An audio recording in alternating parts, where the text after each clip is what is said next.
सांसद ने मजाक बना के रख दिया है, जवाब नहीं देंगे।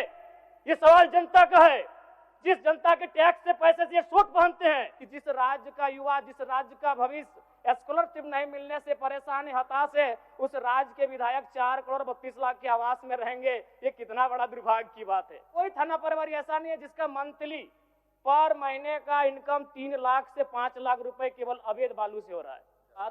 8 महीना बीत जाने के बाद भी मात्र 42% राशि खर्च हो पाया है, तो फिर अनुपूरक बजट की आवश्यकता है क्यों? और कहीं ऐसा सच तो नहीं कि सरकार का खजाना खाली है? और यदि सरकार का खजाना खाली है तो सरकार राजस्व प्राप्त करने के लिए क्या कर रही है? अध्यक्ष महोदय, जमीन की रजिस्ट्री में करोड़ों अरबों का राजस्व हानि हो रहा है। किसी जमीन की कीमत यदि 1 करोड़ होता है तो कागज में दिखाया जाता है 25 लाख। सरकार को राजस्व मिलता है 25 लाख पर और काला धन का इस्तेमाल होता है 75 लाख पर। महोदय, अगर मेरी बात पर आपको संदेह है तो किसी भी इस राज्य में अगर किसी भी बड़ा भूखंड, एकड़ों का भूखंड अगर उसका खरीद बिक्री हुआ है तो आप उसकी एसीबी के माध्यम से जांच करवा ले, दूध का दूध और पानी का पानी हो जाएगा। और चोरी साफ नजर आया है अध्यक्ष महोदय, कई आईएएस अधिकारी जेल की यात्रा कर चुके हैं। अध्यक्ष महोदय, मैं कोयलांचल से आता हूं और ईडी, जांच एजेंसी और तमाम न्यूज चैनल्स रिपोर्ट की मानी तो प्रत्येक दिन झारखंड राज्य में 1000 अवैध गाड़ियों का निकासी होता है। यदि एक कोयले की गाड़ी में 50 टन कोयला मान ले और 1 टन का मूल्य अगर 5000 रुपए मान ले तो 25 करोड़ रुपए एक दिन का होता है। अगर 365 से गुना करते हैं तो 9125 करोड़ रुपए होता है अध्यक्ष महोदय, यानी लगभग 9000 करोड़ रुपए, जो कि आपके अनुपूरक बजट से ज्यादा होता है। यानी कोयलांचल से इतनी अवैध मात्रा में कोयला का कारोबार हो रहा है, अगर उस पर सरकार नियंत्रण कर ले तो आपका एक अनुपूरक बजट के बराबर वो राशि होती है, वो राजस्व आपको फायदा होगा। अध्यक्ष महोदय, अगर बालू की बात करें तो वो तो सरेआम है, सब अपने आंखों से देखते हैं। 1-2 अधिकारी ईमानदार होंगे तो भाई उनको जोहार होगा। बाकी अगर कोई भी बालू ट्रैक्टर, विशेषकर ट्रैक्टर से बालू की ढुलाई होती है तो हमें लगता है एक बालू गाड़ी 3-4 थाना क्षेत्रों से पार होता है, और कोई थाना प्रभारी ऐसा नहीं है जिसका मंथली पर महीने का इनकम 3 लाख से 5 लाख रुपए केवल अवैध बालू से हो रहा है। अतः सरकार को, मैं मानता हूं कि सरकार का खजाना खाली है, तो अगर खाली है तो इस प्रकार अगर लूट की छूट होगी, जो सरकार के खजाना में आना चाहिए था वो थाना प्रभारी के जेब में जाएगा, पदाधिकारियों की जेब में जाएगा। तो इसी प्रकार हम लोग छात्रों से कलेक्शन करेंगे अध्यक्ष महोदय। अब इसको भी झूठ मत कहिएगा, अखबार में दिया था कि जैक ने 35% 10th और इंटर का शुल्क बढ़ाया। मैट्रिक का शुल्क था 980, शुल्क कर दिया गया 1180।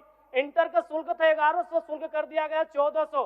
मैं तो सबसे पहले कहूंगा कि जो शुल्क पुराना था अविलंब शुल्क बढ़ोतरी पर रोक लगाया जाए। अध्यक्ष महोदय, आज छात्रवृत्ति नहीं मिला है छात्रों को। आज राज्य सरकार और केंद्र पक्ष वाले यानी विपक्ष वाले एक दूसरे पे दोषारोपण कर रहे हैं। इस दोषारोपण के बीच इस राज्य का भविष्य क्यों उलझेगा अध्यक्ष महोदय?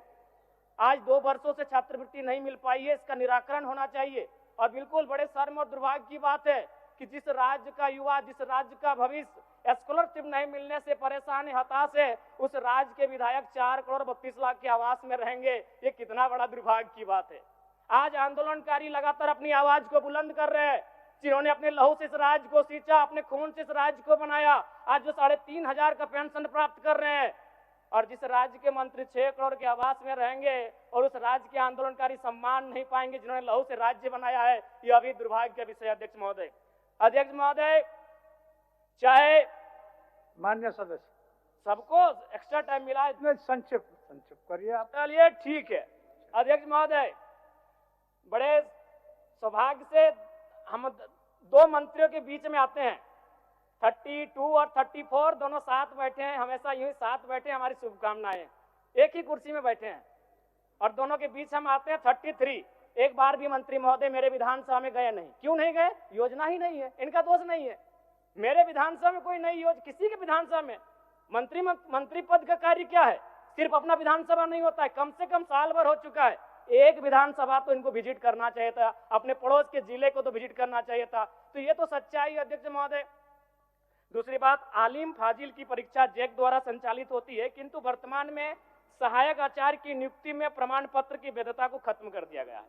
और सबसे महत्वपूर्ण बात अध्यक्ष महोदय, जैसा कि अखबार के माध्यम से हम सभी ने पढ़ा कि विभाग सवालों का उत्तर नहीं दे रहा है। अध्यक्ष महोदय, शून्यकाल में कल रात्रि 12 बजे नीरा मैडम और मंगल कालिंदा का झगड़ा हो गया।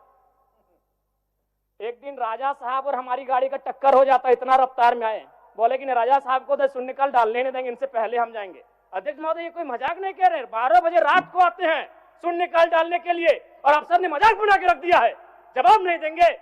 ये सवाल जनता का है, जिस जनता के टैक्स से पैसे से ये सूट पहनते हैं, जिस जनता के टैक्स से पहनते से ये बूट पहनते हैं, कोट पहनते हैं, उस जनता का सवाल है। और जनता का सवाल का उत्तर नहीं देते अफसर।